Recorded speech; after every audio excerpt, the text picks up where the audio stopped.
Presence is a new supernatural movie directed by Steven Soderbergh and written by David Koepp. This movie revolves around a family of four. They have just moved into a new house, and this house is occupied by, you guessed it, a presence. The only member of this family who can really feel there's a presence slash spirit here in the house with the family is the daughter. Of course, she tries to tell the rest of the family. They think she's crazy. They think she's making shit up. Until a lot of supernatural shit starts happening around the house, and now the family's trying to figure out if this spirit is here to haunt them or to communicate with them or whatever its intentions might be. That's a premise we've seen in movies a million times over. Here's the kicker though. The entire movie is seen from the point of view of the spirit, and that is what made me want to check this movie out. I mean, yeah, we've seen haunted house movies for a very long time. We've seen, oh, there's something in the house, it's, messing with the family or trying to talk to the family or whatever it might be. Yeah, of course we've seen that before, but we've never seen it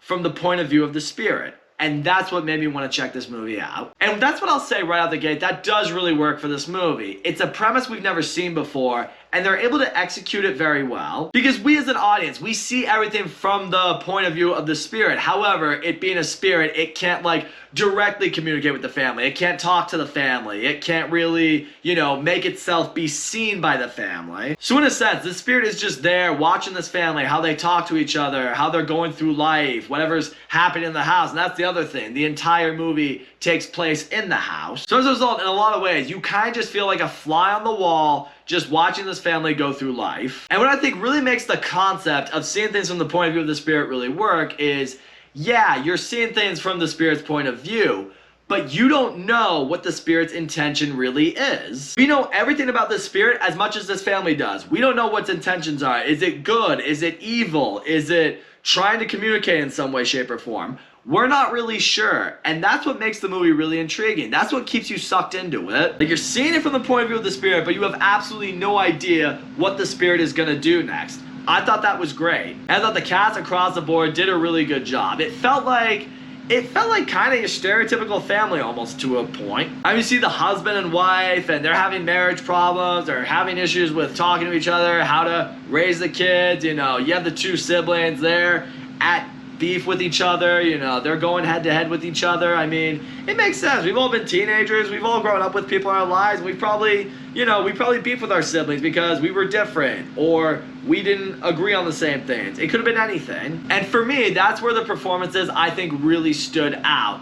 It felt like a real family. None of these are gonna be Oscar-worthy performances or anything like that, but everything just felt real and it felt grounded, and I appreciate that. As far as real standouts in this movie go, however, I do think Kalina Lane, who plays the daughter in this movie, who plays the one that can really feel the presence and feels like there's something there, I thought she did a really good job. She's going through loss, she's going through a tragedy in her own life, and the whole movie she's trying to find a way to cope through it, but she feels like there's something there, and she's trying to understand, and we as an audience are trying to understand if it's maybe related to what she's gone through. What I also really appreciate with her character too is the way she responds when she feels like there's something there. Because I am sure we have all, at any point in our life, especially if we are alone in our house, in our bedroom, or anywhere, sometimes when you feel like you're not alone, maybe it's just your paranoia, but you always feel that need. It's like, I'm gonna take a peek into the closet, or I'm gonna take a look under my bed.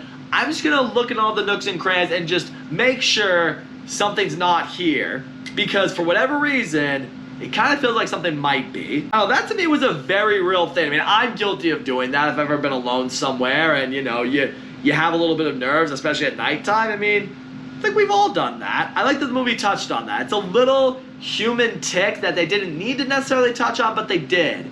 And I thought it worked because it felt real. Also, Chris Sullivan, who plays the dad in the family, I really liked seeing him as a parent because what I love seeing with him is he's really trying to play peacekeeper in this house. I mean, he's frustrated with his wife because he and his wife are constantly arguing about work or whatever it might be. Also, the wife has always favored their son over their daughter. So, when their son's kind of being a little shit or he's doing this or he's doing that, the mom's kind of enabling him and just sees him as this pitch perfect human being. Chris Sullivan, though, is trying to maintain balance with this whole thing. He wants the kids to get along. He wants to mend shit with his wife. And even when the daughter comes forward and says things like, I feel like there's something in the house with us, he's the one who tries to be like, okay, let me talk to you. Let me at least hear you out. This whole thing might be completely ridiculous, but maybe you're onto something. Maybe you feel something. Like, you reacting this way is maybe not nothing. He just felt like a good, supportive dad in that sense, and it made me like his character. Also, I will say, the way the movie is edited, because you see everything from the point of view of the spirit, and the spirit only lives in the house,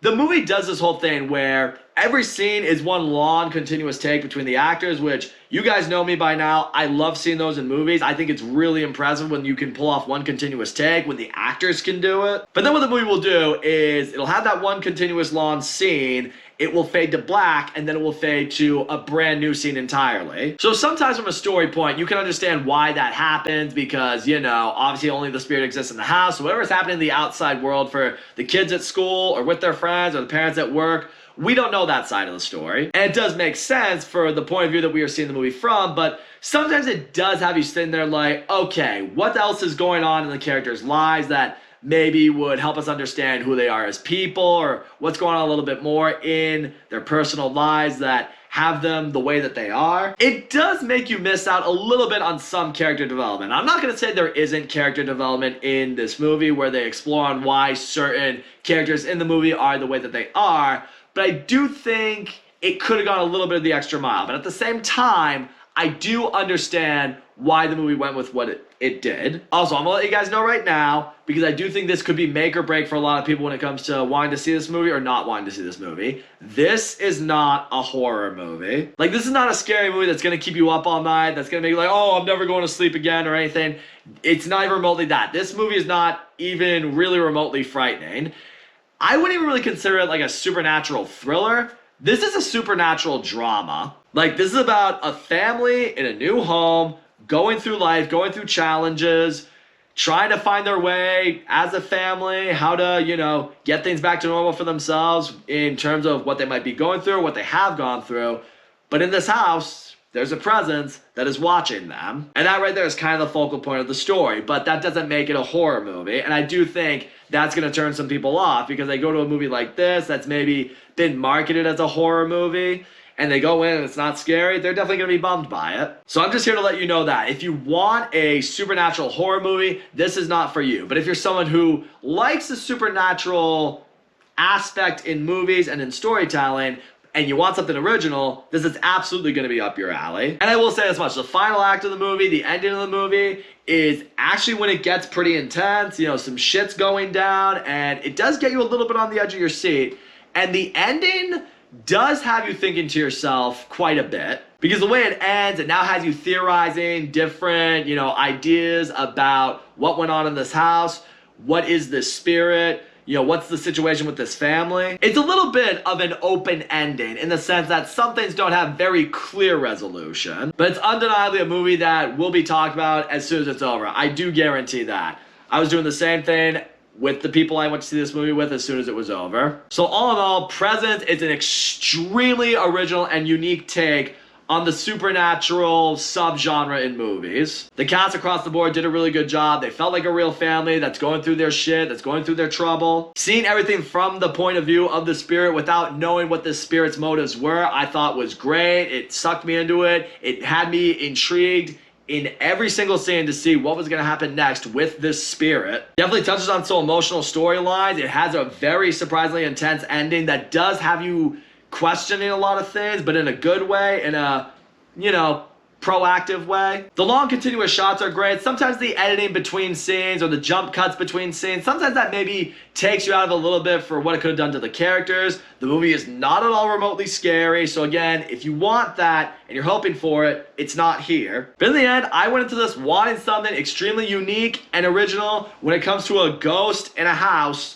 and we got exactly that. And with all that, I'm going to give Presence a 7 out of 10, which makes this one, I think, worth going to the movies for. All right, come on, hurry up, Brian. I don't want to miss the movie trivia slides before the movie. So that's all I'm going to say, guys. Thank you so much for watching my video. And as always, don't forget to comment, like, subscribe. I'll see you all next time.